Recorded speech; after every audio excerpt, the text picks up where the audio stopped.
ఎన్నికల సంగ్రామంలో అంతిమ ఘట్టం కౌంటింగ్ కు కౌంట్ డౌన్ స్టార్ట్ అయినట్లే తెలుస్తోంది. ఇప్పటికే తమ అభ్యర్థులు అని నేను అనే పదం పలకడానికి జిల్లాలో అభ్యర్థులు వారి కార్యకర్తలు ఉత్కంఠతో ఎదురు చూస్తున్నారు. దేశ విదేశాల్లో చిల్లవుతున్న కొంతమంది అభ్యర్థులు తమ తమ నియోజకవర్గాలకు ఇప్పటికే చేరుకున్నారు. కౌంటింగ్ రోజున క్యాడర్ కు దిశానిర్దేశం చేస్తున్నారు.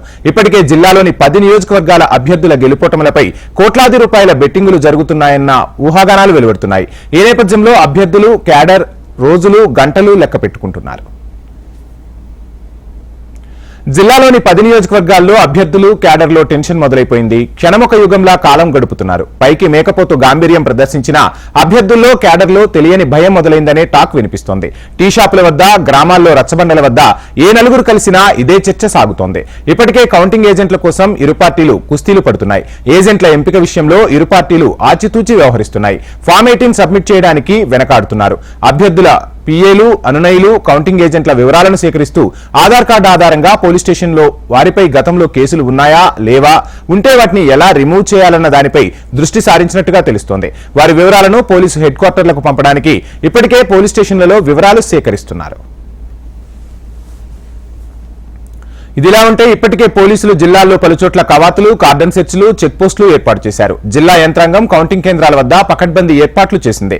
కలెక్టర్ మున్జీర్ జిలానీ, ఎస్పీ రాధిక ఏర్పాట్లను పర్యవేక్షించారు. కేంద్ర బలగాలు కూడా నేడో రేపో జిల్లాకు చేరుకోనున్నాయని పోలీసు వర్గాలు చెబుతున్నాయి. అతి సమస్యాత్మక కేంద్రాలపై ఇప్పటికే పోలీసులు పికెట్ ఏర్పాటు చేయడానికి రంగం సిద్ధం చేశారు. స్ట్రాంగ్ రూముల వద్ద కేంద్ర బలగాలు పహారా కాస్తున్నాయి. ప్రతి 2 రోజులకొకసారి స్ట్రాంగ్ రూములను పరిశీలిస్తున్నారు.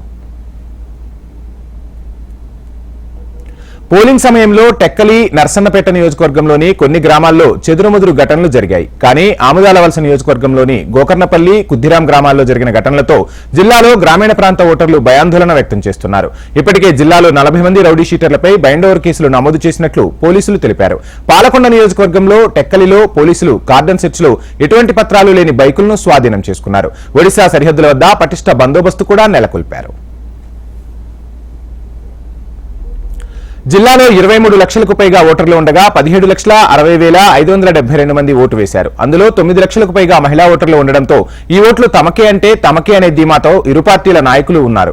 పాలకొండ నియోజకవర్గం తప్ప మిగతా 9 నియోజకవర్గాల్లో బెట్టింగ్ బంగారు రాజులు కోట్ల రూపాయల బెట్టింగ్ కాస్తున్నారనే టాక్ నడుస్తోంది. జనసేన 1 సీటుకు, బీజేపీ 1 నియోజకవర్గంలో పోటీ చేయగా 8 నియోజకవర్గాల్లో టీడీపీ బరిలో నిలిచింది. 10 నియోజకవర్గాల్లో వైసీపీ ధీటైన అభ్యర్థులను నిలబెట్టింది. ఇక ఓట్ల లెక్కింపు గడువు దగ్గర పడుతుండటంతో ఉమ్మడి శ్రీకాకుళం జిల్లాలోని 10 నియోజకవర్గాలకు చెందిన ఇరు పార్టీల అభ్యర్థులు తమ తమ నియోజకవర్గంలో విజయం సాధించాలని క్యాడర్ పూజలు, హోమాలు నిర్వహించారట. తమ అభ్యర్థుల జాతకాల ప్రకారం పండితుల వద్ద ముహూర్తాలను కూడా ఫిక్స్ చేసుకుంటున్నారని తెలుస్తోంది. మొన్నటి వరకు లెక్కలు వేసుకుంటూ నిమగ్నమైన క్యాడర్ కౌంటింగ్ తేదీ దగ్గర పడుతుండటంతో టెన్షన్ పడుతున్నారట. మొన్నటి వరకు ధీమా వ్యక్తం చేసిన వారు లెక్కల తర్వాత ఆలోచనలో పడి అభ్యర్థులతో పాటు క్యాడర్ కూడా గుబులు పడుతున్నారనే టాక్ వినిపిస్తోంది. పోలింగ్ ఒక ఎత్తు అయితే కౌంటింగ్ ఒక ఎత్తుగా మారిందనే వాదన జిల్లాలో వినిపిస్తోంది. పోలీసులు, జిల్లా యంత్రాంగం సవాల్గా తీసుకుని కౌంటింగ్ అయిన పిదప 15 రోజుల వరకు 144 సెక్షన్ 32లను కూడా జిల్లాలో కంటిన్యూ చేస్తారనే టాక్ వినిపిస్తోంది.